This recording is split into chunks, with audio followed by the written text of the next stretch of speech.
আসসালামু আলাইকুম রহমতুল্লাহ। আরবি প্রভাষকের ভাইবা দিয়ে এসেছেন আমাদের একটি প্রিয় মুখ, তা আমরা বাইরে থেকে ওনার অভিজ্ঞতা শুনবো ইনশাআল্লাহ। আসসালামু আলাইকুম রহমতুল্লাহ। আমি মোহাম্মদ মারুফ বিল্লাহ, বাসা হচ্ছে পিরোজপুরে। আমাকে প্রশ্ন করেছে, আমি প্রবেশ করার পরপর জিজ্ঞেস করলো যে বসেন, তারাই বললো। এরপর জিজ্ঞেস করছে রাসূলের জামানায় হাদিসের উনি বলেছেন যে লেখা দরকার নাই, পরবর্তীতে তিনি আবার বললেন যে এখন লেখা যাবে, এর কারণটা কি?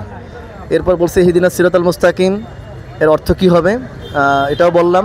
তারপর বলল ইহদিনা এটা অর্থ কী, এটা জমা কী, সরি এটার কোন সিগা।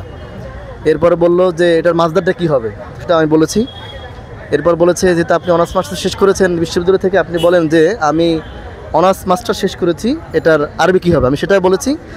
সর্বশেষ আমি একটু যোগ করেছি যে মান নাতিজা বলেছি। উনি বললো আমি আর আপনার কাছে শুনতে চাইনি, এটাতে বেশি হয়ে গেছে, দরকার নাই, এনাফ। এরপরে আমাকে বলো ঠিক আপনি আসতে পারেন, চলে আসছি আমি। জি, অসংখ্য ধন্যবাদ ভাইকে ওনার অভিজ্ঞতা শেয়ার করার জন্য। তিনি অনার্স মাস্টার্স করেছেন আরবি সাহিত্যের উপর, দাওয়া দাওয়ার উপর। জি, অসংখ্য ধন্যবাদ।